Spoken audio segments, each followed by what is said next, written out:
My name is Bundy Johnson. I'm a sculptor, a visual artist, interested in audio, interested in kinetic work, and interested in video work, interested in also in education. I'm an instructor at the Shadbolt Centre for the Arts, and I'm also really interested in music. So between all those different things, what we do is we end up with pieces like the piece you're going to see here, Musique Concrète Machine, which is a sculpture from a couple of years back.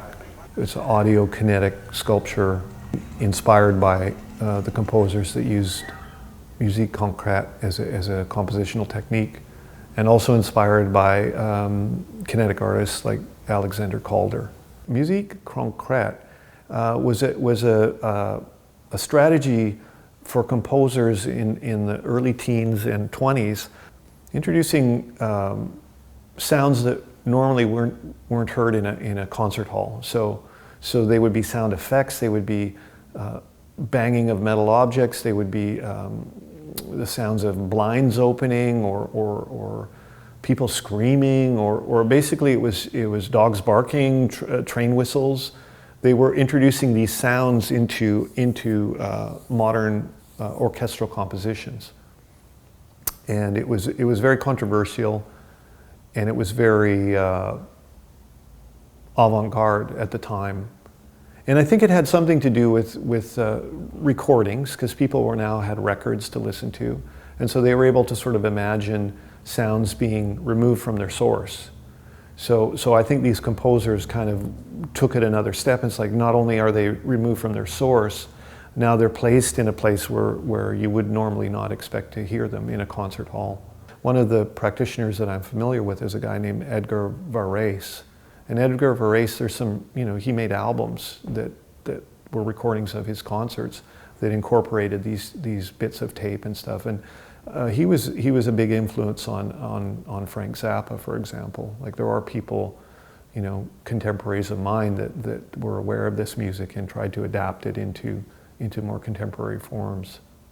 The Musique Concrète Machine is a device, a medium large scale sculpture that is kinetic in nature, and that when you enter into the space where this machine is, it's silent and it's static.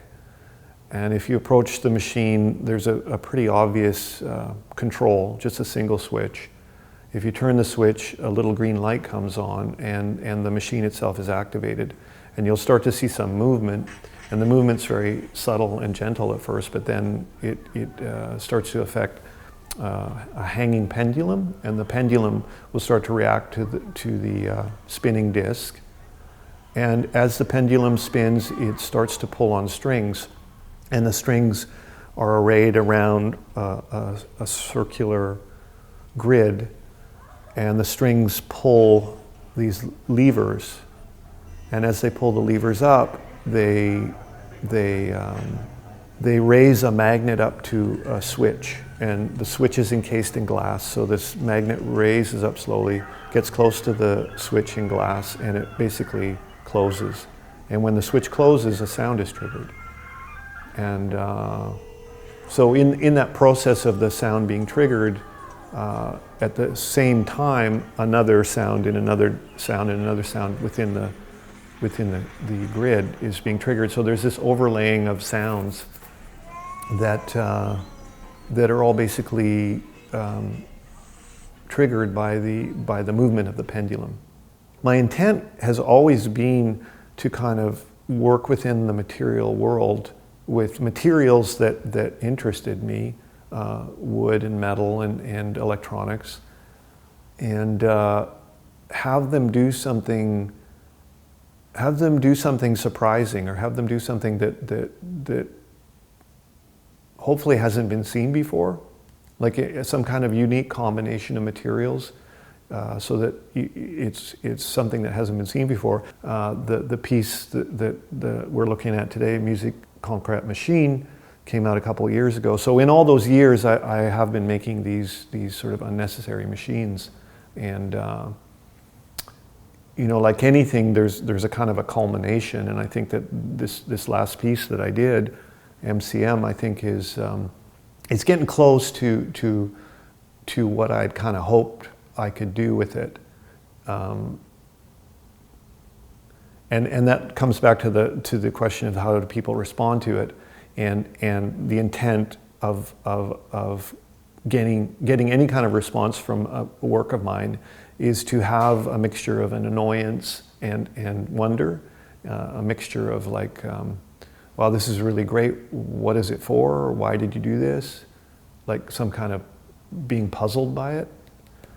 I mean, it's only shown once, and I'm really delighted to have this opportunity to have other people see it through the video, because it's a type of thing where it's difficult to set up, and it requires a fair amount of space.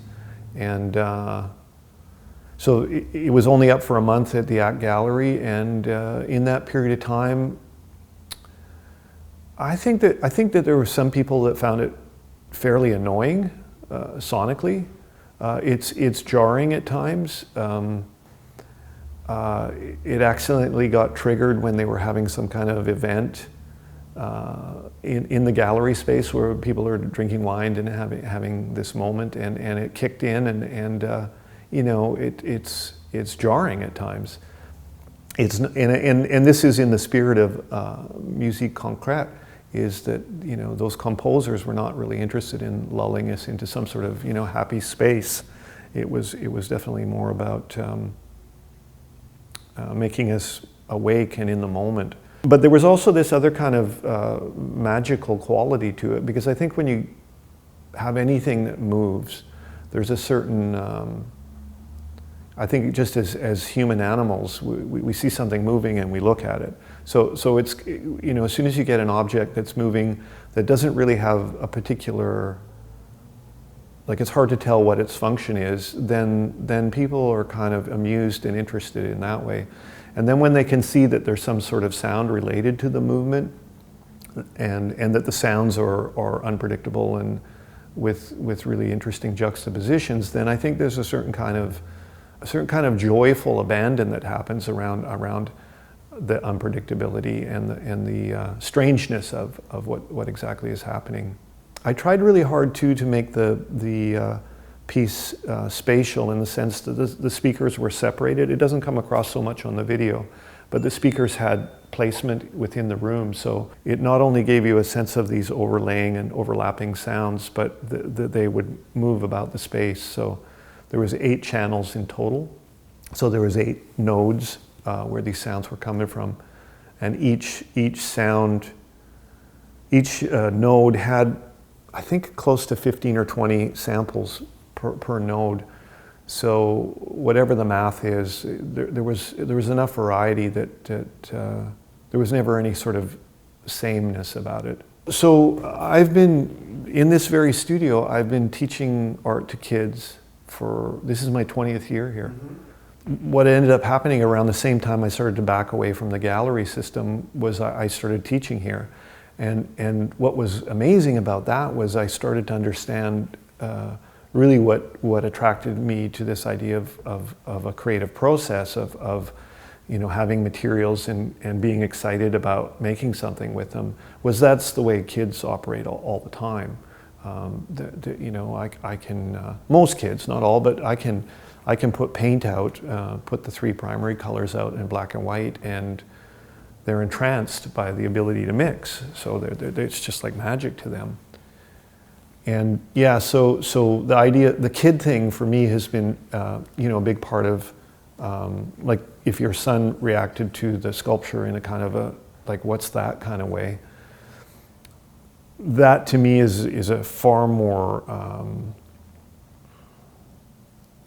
that to me is like a more honest response than what you might typically find from someone who's in a gallery or a curator or someone in that particular system of the promotion and the advancement of the arts. I'm more interested in responses from people who don't really look at art a whole lot, who just kind of like don't know what kinetic art is or don't know what musique concrète is, and try and bridge that.